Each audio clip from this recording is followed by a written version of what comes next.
মানুষের জীবনে উন্নতি লাভ করার জন্য তিনটি স্তম্ভের প্রয়োজন হয়। প্রথম স্তম্ভ শিক্ষা। এই শিক্ষা আমাদের জ্ঞান প্রদান করে। দ্বিতীয় স্তম্ভ ব্যবসা, যার দ্বারা আমরা ধন উপার্জন করি। তৃতীয় স্তম্ভ হলো আমাদের ঈশ্বর, আমাদের ইষ্ট। এনার সাথে যদি আমরা জুড়ে থাকতে পারি তাহলে এমন একটা মানসিক বল আপনি লাভ করবেন যেটা এই সংসারে আর কোথাও পাওয়া সম্ভব নয়। কিন্তু মানুষ অনেক সময় জীবনে এই তিনটি স্তম্ভ লাভ করা সত্ত্বেও সামনে অগ্রসর হতে পারেন না। তখনও জীবনে কঠিন পরিস্থিতি আসতেই থাকে। এমনটা ঠিক কেন হয়? কারণ সে জীবনে এই তিনটি স্তম্ভ লাভ করে নেয়, জীবনে প্রয়োগও করে, কিন্তু তার ভিতের কথা সে ভুলেই যায়। যেমন প্রথম স্তম্ভ অর্থাৎ শিক্ষা। এই শিক্ষার আধার হলো শুভ চেতনা।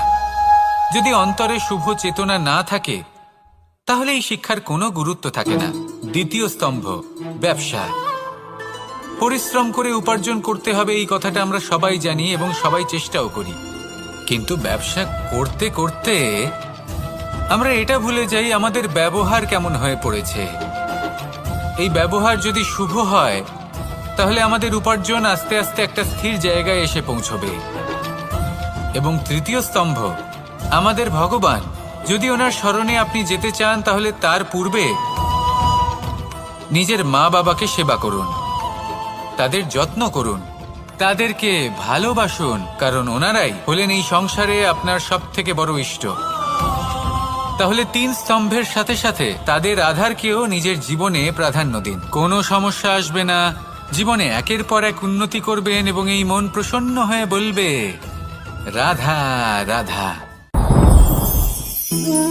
সুখ, দুঃখ এবং শক্তি, এই তিন হলো এই সংসারের ত্রিদেবের মতো। আমাদের জীবনে যা কিছু ঘটছে এই তিনটির ভিত্তির উপরেই হচ্ছে। আসলে এই সংসারের একটা নিয়ম আছে। যখনই আপনি কিছু লাভ করেন এই সংসার আপনার পরীক্ষা নেয়। এটা জানার জন্য আপনার পরীক্ষা নেয় যে আপনি যা কিছুই লাভ করেছেন আপনি কি আদৌ সেটার যোগ্য কিনা। ঠিক সেইভাবেই এই সুখ, দুঃখ এবং শক্তি আপনার পরীক্ষা নিয়ে থাকে। যখন সুখ আসে তখন সে আপনার পরীক্ষা নেয় যে আপনার মধ্যে অহংবোধ জাগ্রত হয়নি তো। যদি অহংবোধ চলে আসে তাহলে সুখ সেখানেই সঙ্গ ত্যাগ করে। দুঃখ আপনার ধৈর্যের পরীক্ষা নিতে থাকে, আর যদি আপনার মধ্যে ধৈর্য না থাকে তাহলে এটা আপনাকে আরো বেশি দুঃখের গভীর অন্ধকারে ঠেলে দেবে। সেখানে শক্তি পরীক্ষা নেয় আপনার বিনম্রতার।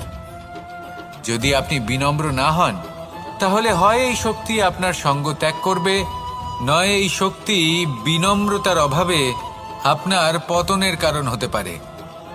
এই সংসারে যে কোনো ব্যক্তি যিনি এই পরীক্ষায় উত্তীর্ণ হয়ে থাকেন এই জীবনে তিনি সাফল্য লাভ করেন। আসুন আমার সাথে ভালোবেসে বলুন রাধা রাধা। ভয়ের সাথে আমরা সবাই পরিচিত, কষ্টও আমরা সবাই পেয়েছি।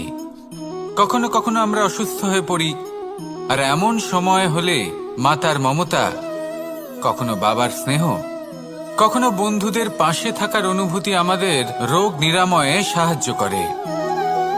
কখনো যদি আমরা নিরাশ হয়ে পড়ি, তখন যদি আমাদের কোনো আপনজন আমাদের দুটো ভালো কথা বলে তখন আমাদের মনোবল বেড়ে যায়। ঠিক তেমন সংসারের এই রঙ্গমঞ্চে যদি আপনি পীড়িত অনুভব করেন,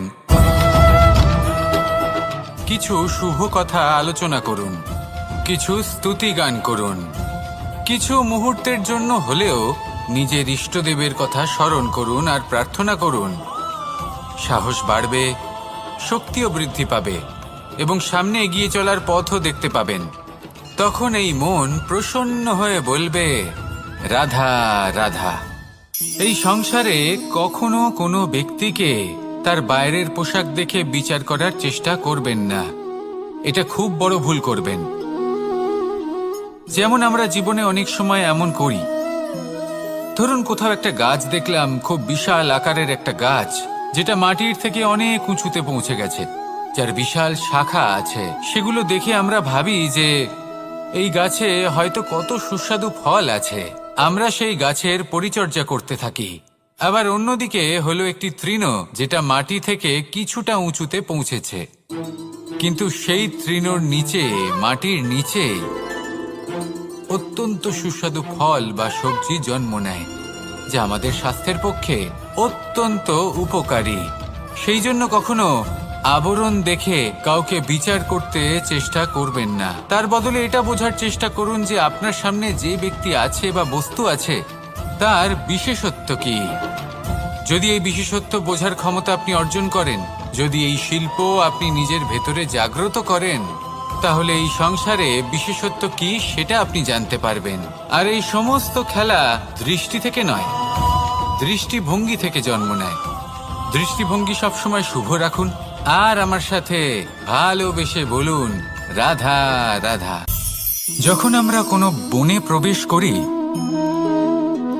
তখন এই সবুজ ঘাস দেখে, এই কোমল ঘাস দেখে আমাদের মন প্রফুল্ল হয়ে ওঠে। ভিন্ন ভিন্ন প্রজাতির ফুল, ভিন্ন ভিন্ন রঙের ফুল দেখে এই মন আনন্দে ভরে ওঠে। এখানে শিশুরা আনন্দ লাভ করে, বড়রা ভোজন গ্রহণ করেন, কথাবার্তা বলেন, হাঁটাহাঁটি করে বেড়ান। এবার ভেবে দেখুন, যখন এই উপবনের নির্মাণ হয়েছিল, সেই সময় যদি এই মাটিকে সঠিকভাবে খনন না করা হতো, যদি তাতে সঠিকভাবে বীজ রোপণ না করা হতো, যদি কোনো সংঘর্ষ না হতো, পরিশ্রম না করা হতো, যদি চলতে চলতে পায়ে কাঁটা না বিঁধে যেত, তাহলে এই সুন্দর বন দেখে আমরা কি এই আনন্দ লাভ করতে পারতাম? কখনোই নয়। ধরুন কোনো নদীর তটে সুন্দর একটি বন আছে, সেই বনের আনন্দ লাভ করতে গেলে আপনাকে সেই নদী পার করতেই হবে। যদি সুখের নদীর কাছে পৌঁছতে চান, তাহলে তটে যে কাঁটা রয়েছে সেগুলোর সাথে সংঘর্ষ করতেই হবে। এই সংসারে যদি আপনি সুখ লাভ করতে চান, তাহলে সুখ লাভের এই যাত্রা শুরু করতে হবে সংঘর্ষ দ্বারা।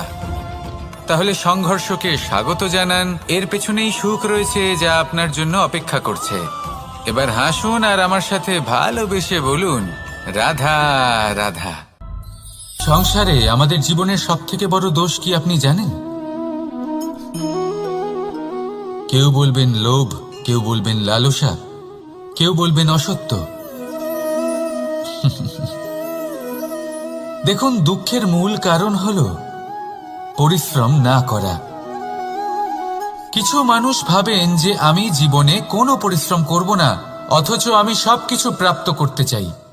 আর এমন এক কারণের জন্যই দূতের মতো খেলা আমাদের জীবনে প্রবেশ করার সুযোগ পায়। দূত। এই দূত আসলে কি? দূত অর্থাৎ কোনো পরিশ্রম ছাড়াই অন্য কেউ পরিশ্রম করে যা অর্জন করেছেন, যে সুখ সুবিধা অর্জন করেছেন, তা নিজের জন্য শুধুমাত্র একটা খেলার মাধ্যমে নিজের করে নেবার ইচ্ছে। আর এই ইচ্ছে অত্যন্ত বিনাশকারী হতে পারে। এই ইচ্ছে যদি আপনার বিবেক, আপনার মন, আপনার চেতনা, আপনার ভাবনা প্রবাহিত করে ফেলে, তারপরে আপনি চেষ্টা করতে শুরু করে দেবেন, আর সেইখান থেকেই আপনার পতন শুরু হবে।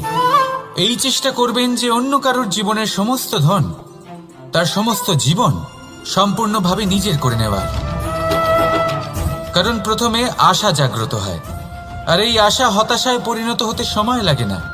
এই হতাশা কুণ্ঠায় পরিণত হতে সময় লাগে না, কুণ্ঠা লোভে পরিণত হতে সময় লাগে না, আর এই লোভ প্রতিশোধ স্পৃহাতে পরিণত হতে সময় লাগে না। আর যখন এই সব কিছু হয়, আপনি দুষ্ট হয়ে যান। আর সবাই জানেন যে প্রত্যেক দুষ্ট ব্যক্তির পতন হলো অবশ্যম্ভাবী। তাই নিজেকে দূতের থেকে দূরে রাখুন আর পরিশ্রমকে নিজের কাছে টেনে নিন। জীবনে আপনার যা যা স্বপ্ন রয়েছে, যা আপনি করতে চান, শুধুই পরিশ্রম দ্বারা অর্জন করুন। তাহলে তাই করুন, আর আমার সাথে ভালোবেসে বলুন, রাধা রাধা। জীবনে কিছু শেখা অত্যন্ত গুরুত্বপূর্ণ। এবার কি কি শিখতে হবে, সেই সব শেখানোর জন্য অনেক শিক্ষক রয়েছেন। কিন্তু কি শিখবেন না আর কি করবেন না, এটা আমাদের নিজের অভিজ্ঞতা দিয়ে শিখতে হয়। কিন্তু তার মানে এটা নয় যে যদি আপনাকে শিখতে হয় যে আগুনের তাপ কতটা, আপনাকে আগুনের মধ্যে হাত দিতে হবে না, অন্য কারোর অভিজ্ঞতা দ্বারাও শিখতে পারেন। প্রশ্ন শুধুমাত্র একটাই যে আপনি কি শিখতে চান নাকি চান না। যদি আপনি এটাই ভাবেন যে আমি শুধুই নিজের অভিজ্ঞতা দ্বারাই শিখতে চাই, তাহলে জীবনকাল ছোট মনে হবে, অনেক কিছুই শিখতে পারবেন না। তাই নিজের সাথে সাথে বড়দের অভিজ্ঞতা দ্বারাও শেখা শুরু করে দিন। এই সংসারের অভিজ্ঞতা দ্বারা শিখতে শুরু করে দিন। আর এটা নিশ্চিত রূপে শেখা আবশ্যক যে কখন কি করবেন না, কোথায় থামতে হবে আর কোথায় থামবেন না। তাহলে আসুন আর আমার সাথে ভালোবেসে বলুন, রাধা রাধা। ভোজন। এবার ভোজন সংগ্রহ করার জন্য মানুষ কি না করেন, সব সময় চেষ্টা করতে থাকেন। ফসল উৎপাদনের জন্য অনেক পরিশ্রম করতে থাকেন, কিন্তু অনেক সময় অনেক পরিশ্রম করার পরেও ফসল ভালো উৎপাদন হয় না। এর কারণ কি? কারণ হলো এটাই যে আপনি পরিশ্রম হয়তো অনেক করেছেন, কিন্তু আপনার নজর তো সেই বীজের দিকে ছিলই না যা আপনি রোপণ করেছেন। সেই জন্য সব সময় কোনো বীজ রোপণ করার আগে তাকে পরখ করে দেখুন, তা অত্যন্ত আবশ্যক। আর সেইভাবেই যখনই কোনো কর্মের প্রশ্ন আসে, তাহলে সেখানে শুধুমাত্র পরিশ্রম যথেষ্ট নয়, সেই কাজের প্রতি আপনার কর্তব্য কি, আপনার উদ্দেশ্য কি, সেটা জানা হলো অত্যন্ত গুরুত্বপূর্ণ। তাই কর্ম করুন, কিন্তু সেই কর্মের প্রতি আপনার যা উদ্দেশ্য তার মাহাত্ম্য বুঝতে চেষ্টা করুন। তাহলে আসুন আমার সাথে ভালোবেসে বলুন, রাধা রাধা।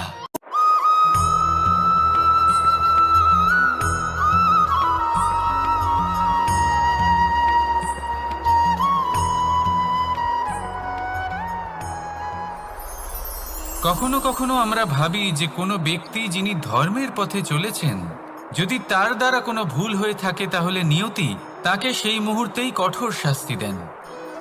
কিন্তু সেই সব মানুষ যারা সংসারের সবথেকে বড় অধর্মী, বহু নিকৃষ্ট মানের কাজ করেন, তাদের নিয়তি অনেক সুযোগ দেন। তাদের নিয়তি এরকম কঠোর প্রহার করেন না। এই ভাবনা কখনো না কখনো মনে আসেই। ভেবে দেখুন কেন? আসলে জীবনকে বেশিরভাগ মানুষ একভাবেই দেখে থাকেন, বিভিন্ন স্তরে একে দেখা উচিত।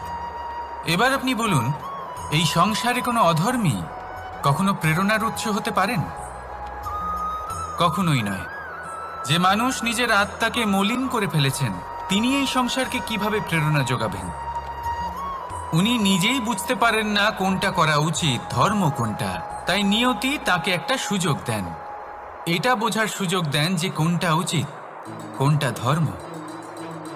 সুযোগ দেন নিজের বিবেক জাগিয়ে তোলার, তাকে সুযোগ দেন নিজের অন্তরাত্মার ডাক শোনার। যখন তাতেও কাজ হয় না, তখন নিয়তির কাছে একটাই পথ বাকি থাকে, আর তা হল মহাবিনাশ। মহাবিনাশ হয়তো দেরিতেই আসতে পারে, কিন্তু তা অবশ্যই আসবে। আর যখন মহাবিনাশ আসে, তখন মহাবিনাশের যন্ত্রণা সমগ্র মানব জীবনের যন্ত্রণার থেকে অনেক বেশি হয়। এই কথাটা সবসময় মনে রাখবেন। আর অন্যদিকে যে মানুষ ধর্মের পথে চলছেন, তার দ্বারা যদি কোনো ভুল হয়ে থাকে, তখন নিয়তি তার পরীক্ষা নেন। কিছুক্ষণের জন্য মানুষের মনে হতে পারে নিয়তি তাকে কঠোর শাস্তি দিয়েছেন, কিন্তু সময়ের সাথে আমরা সবাই দেখি যে যখন সেই মানুষ সেই পরীক্ষায় উত্তীর্ণ হন, এই সমস্ত সংসারের জন্য প্রেরণার উৎস হয়ে ওঠেন। অর্থাৎ নিয়তি প্রত্যেক মানুষকে তার কর্ম অনুসারে উচিত ফলও দেন, উচিত শাস্তিও দেন। পার্থক্য হলো শুধুমাত্র সময় আর আপনার দৃষ্টিভঙ্গি। তাই ধর্মের পথে চলুন আর আমার সাথে ভালোবেসে বলুন, রাধা রাধা। দ্বিধাবোধ। অনেক সময় আমরা জীবনে সেই বাঁকে এসে পৌঁছই যেখানে আমরা বুঝতেই পারি না যে এবার কোন দিক নির্বাচন করা উচিত। কখনো এদিকে যাওয়া উচিত মনে হয়, কখনো ওদিকে যাওয়া উচিত মনে হয়, কখনো দুদিকেই যাওয়া প্রয়োজনীয় বলে মনে হয়, কিন্তু তা তো সম্ভব নয়। কখনো কখনো এটা মনে হয় যে এখানেই থেমে যাওয়া ভালো, কোথাও না যাওয়াই শ্রেয়। এবার একেই তো দ্বিধাবোধ বলে। সংসারে এমন কোনো দ্বিধা নেই যার সমাধান সম্ভব নয়। এই দ্বিধাবোধ স্বাভাবিক, আর আপনার এই দ্বিধাকে আমি একটু সরল করে দিই। দ্বিধাগ্রস্ত হয়ে নির্বাচন করলে তখন এটা মাথায় নিয়ে করবেন যে আপনার এই নির্বাচনের ফলে এই সংসারের ওপর, এই সমাজের ওপর কি প্রভাব পড়তে পারে। নিজের লাভ ক্ষতির বিষয়ে ভাবা ছেড়ে দিন আর কর্ম করুন সংসারের মঙ্গলের জন্য, আগামী প্রজন্মের মঙ্গলের জন্য। ভাবুন আপনার এই নির্বাচনের জন্য কিভাবে তাদের জীবনের উদ্ধার সম্ভব। কারণ এই ভাবনাই হলো উচিত ভাবনা। কারণ অনেক সময় ওষুধ একটু কড়া মনে হতেই পারে, কিন্তু এই ওষুধই তো রোগ মুক্তি ঘটায়। সেইভাবে আপনাকেও এই দ্বিধার মুহূর্তে কঠিন নির্বাচন করতে হতে পারে। এই কঠিন নির্বাচন জীবনে কঠিন পরিস্থিতিও আনতে পারে, কিন্তু যদি এই নির্বাচন ধর্মসঙ্গত হয়, যদি এর দ্বারা সংসারের মঙ্গল হয়, তাহলে এই নির্বাচনই হলো সঠিক নির্বাচন। আসুন আমার সাথে ভালোবেসে বলুন, রাধা রাধা। মানুষ নানান ধরনের বাসনা পোষণ করেন, তাদের নানান ইচ্ছে থাকে, অভিলাষা থাকে, নানান কামনা করতে থাকেন, স্বপ্ন দেখেন, প্রার্থনা করেন যেন তা সফল হয়, নিজের সম্পন্নতা কামনা করেন, আর শেষে নিরাশ হয়ে যান কারণ এসব কিছুই পান না। আপনাকে একটা ছোট্ট উদাহরণ দিই। জঙ্গলের রাজা কাকে বলা হয়? সিংহকে। এবার যেহেতু সিংহ বনের রাজা, তাই হরিণ তো তার কাছে এসে এটা বলতে পারে না যে আপনি হলেন বনের রাজা, তাই আপনি আমাকে মেরে ফেলুন, আমাকে খেয়ে ফেলুন আর নিজের ক্ষুধা নিবারণ করুন। এমন তো হয় না। সিংহ যতই বনের রাজা হোক, তাকেও পরিশ্রম অবশ্যই করতে হয়, তবেই তার ক্ষুধা নিবারণ হয়। সেইভাবেই আপনার সমস্ত স্বপ্ন, আপনার সমস্ত ইচ্ছে, আপনার সমস্ত অভিলাষা, সমস্ত আকাঙ্ক্ষা পূরণ হবেই, অবশ্যই হবে, পরিশ্রমের দ্বারা। শুধু ভাবলেই হবে না। তাহলে আপনিও জীবনে পরিশ্রম করুন, নিজের সমস্ত স্বপ্ন পূরণ করুন, আর আমার সাথে ভালোবেসে বলুন, রাধা রাধা। আপনি কি কখনো কোনো উঁচু পর্বতের শিখরে পৌঁছতে পেরেছেন? যদি পৌঁছে থাকেন বা যদি আপনি কোনো উঁচু পর্বতের শিখরে যান, তাহলে ভালো করে দেখবেন, আপনি যত উঁচুতে অগ্রসর হতে থাকবেন, আস্তে আস্তে সমস্ত বনস্পতি বিলুপ্ত হতে থাকে। তারপরে সমস্ত গাছপালা, পশু পাখি সব বিলুপ্ত হতে থাকে। শেষ পর্যন্ত সেই শিখরে থেকে যায় শুধুমাত্র শান্তি, নীরবতা। আমাদের মানুষের সাথেও এটাই হয়। মানুষ যখন আত্মবিকাশের পথে অগ্রসর হতে থাকে এবং নিজের জীবনের শিখরে পৌঁছতে চায়, তখন তার একা থাকা অত্যন্ত প্রয়োজনীয় হয়। আর তাকে তখন ত্যাগ করতে হয় নিজের সুখ স্বাচ্ছন্দ্য, নিজের সম্পত্তি, নিজের সমৃদ্ধি, নিজের সৌন্দর্য। দেখুন, জীবনের শিখরে পৌঁছনো একেবারেই সহজ কাজ নয়। এ হলো অত্যন্ত দুর্গম এক পথ, কিন্তু যদি আপনি সেখানে পৌঁছতে চান, তাহলে আপনাকে ত্যাগের প্রবৃত্তি জাগিয়ে তুলতে হবে। ত্যাগ কি সেটা জানতে হবে, কারণ ত্যাগের ফলেই মনে শান্তি আসে, আর সেই শান্তির ফলে মনে উৎপন্ন হয় প্রেম। আর এই প্রেমই হলো জীবনের অন্তিম লক্ষ্য। তাহলে আসুন আমার সাথে ভালোবেসে বলুন, রাধা রাধা। অধিকার, এটা না কোনো সাধারণ শব্দ, না কোনো ব্যবসা, নিজেই একটা অদ্ভুত ব্যাপার এই অধিকার।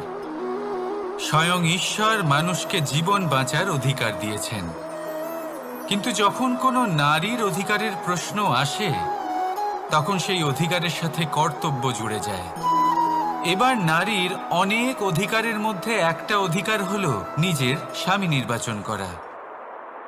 নির্বাচন করা কে হবে তার অর্ধাঙ্গ, এমন একজন ব্যক্তি নির্বাচন করা যিনি নিজের সাথে, নিজের স্ত্রীর সাথে, সমগ্র পরিবারের সাথে এই সমগ্র সমাজের পরিস্থিতিকে উন্নত করতে পারেন। তাহলে ভাবুন, নিজের জন্য স্বামী বেছে নেওয়া কত বড় অধিকার, আর যোগ্য স্বামী বাছা তার থেকেও বড় কর্তব্য।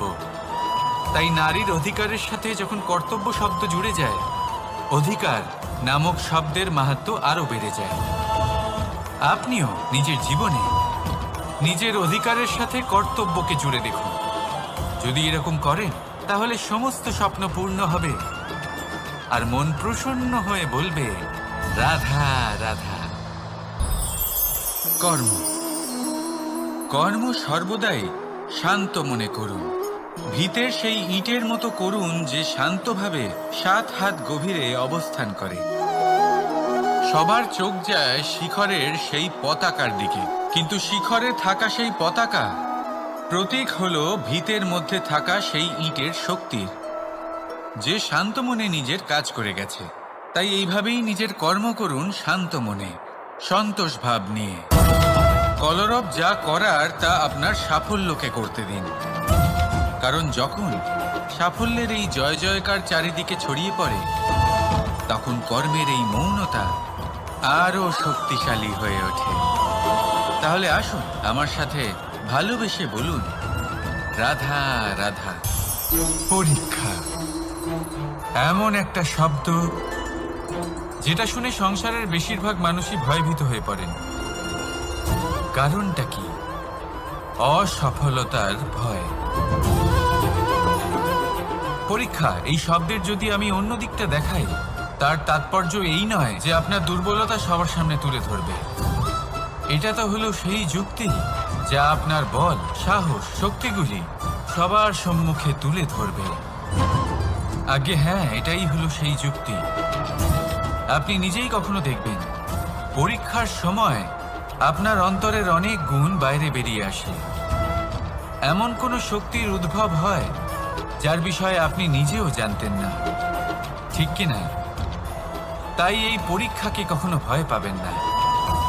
বিশ্বাসের সাথে নির্ভীক হয়ে এটার সম্মুখীন হন। দিনের শেষে এই পরীক্ষা শুধুই আপনাকে উজ্জ্বল করবে, আপনাকে আরো শ্রেষ্ঠ করে তুলবে।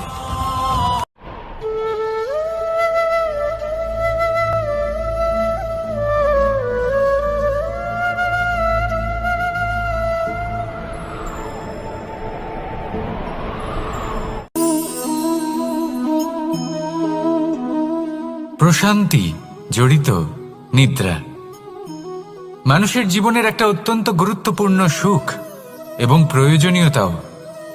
দেখতে গেলে এই সংসারের প্রত্যেক পশু পাখি, প্রত্যেক জীব অবশ্যই নিদ্রা প্রাপ্ত করেন, কিন্তু মানুষ, যার মধ্যে বিচার বিবেচনা করার শক্তি অন্যদের থেকে অনেক বেশি, তার কিন্তু ঘুমের কিছু সমস্যা অবশ্যই হয়। কি বলেন? তাই তো। এবার এর কারণ কি? চিন্তা। এবার চিন্তা আমাদের সবার জীবনে আছে। আমরা সকলে জানি যে চিন্তা কখনো আমাদের সাহায্য করে না, তাও আমাদের জীবনে আছে। কেন? চিন্তার মাধ্যমে কি কখনো কোনো সমস্যার সমাধান হয়েছে? অর্থের চিন্তা করলে কি অর্থ লাভ হয়? ভবিষ্যতের চিন্তা করলে কি ভবিষ্যৎ ঠিক হয়ে যায়? স্বাস্থ্যের চিন্তা করলে কি স্বাস্থ্য নিজে থেকেই ঠিক হয়? হয় না। তাহলে এই সব কিছু থেকে আমাদের একটা ছোট্ট শিক্ষা অবশ্যই লাভ করা উচিত। আপনিও আপনার কাঁধ থেকে চিন্তার এই বোঝা নামিয়ে ফেলুন। আর ইচ্ছে, এই সব ইচ্ছে একত্রিত হয়ে আমাদের মনে চিন্তা উৎপন্ন করে।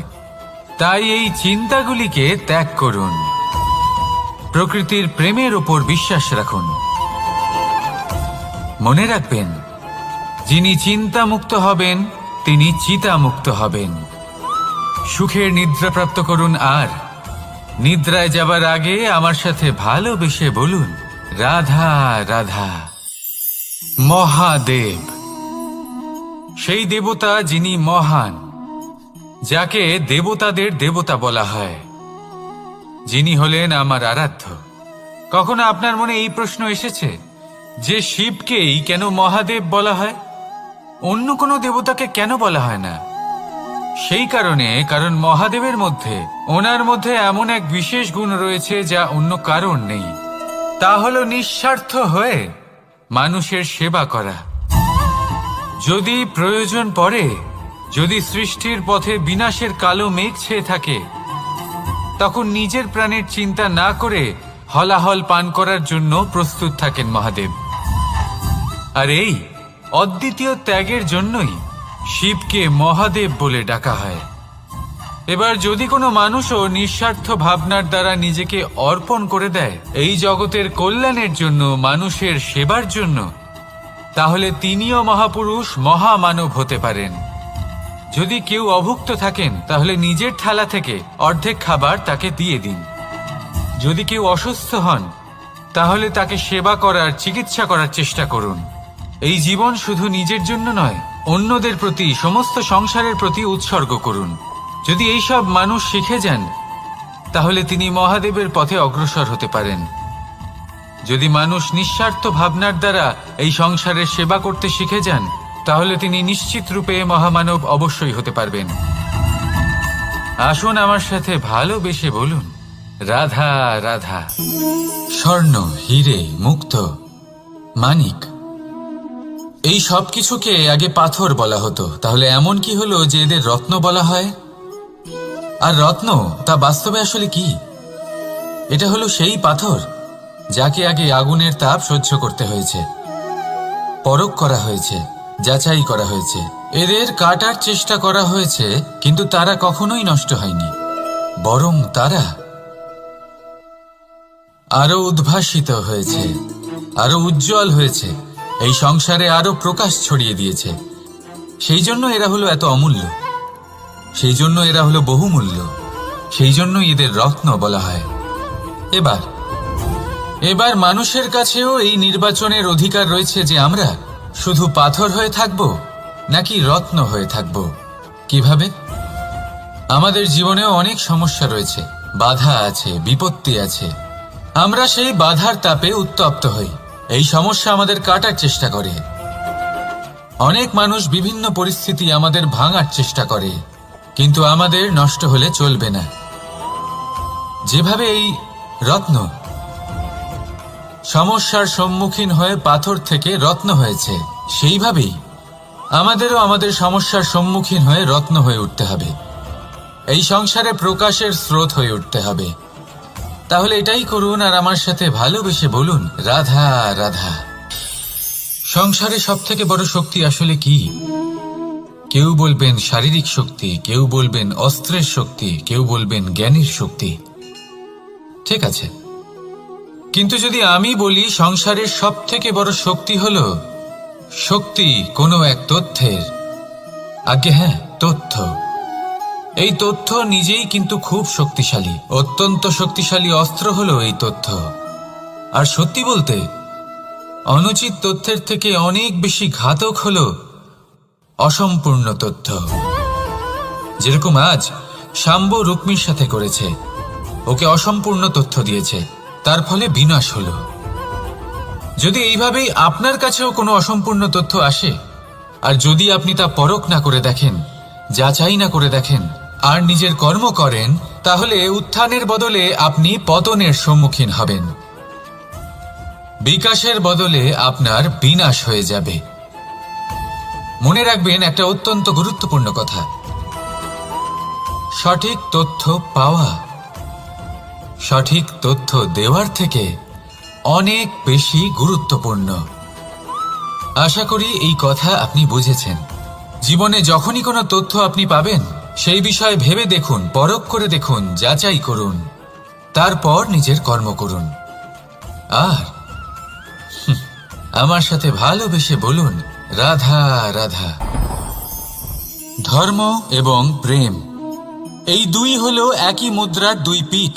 যদি এদের মধ্যে কোনোটা নষ্ট হয়ে যায় তাহলে দ্বিতীয়টাও থাকে না। কখনো ভেবেছেন এমন কেন হয়? তার জন্য আগে আপনাকে বুঝতে হবে যে ধর্ম আসলে কি। ধর্ম সেটাই যা এই সংসারের প্রত্যেক মানুষকে একে অপরের সাথে সুখ এবং শান্তিতে থাকতে প্রেরণা যোগায়। এই প্রেরণার আধার হলো প্রেম। প্রেম সেটাই যা আপনার মধ্যে অন্য কারোর প্রতি করুণাবোধ জাগিয়ে তোলে, সম্মান জাগিয়ে তোলে। এবার যদি প্রেম চলে যায় তাহলে সবার আগে বিনাশ হবে সম্মান আর করুণাবোধের।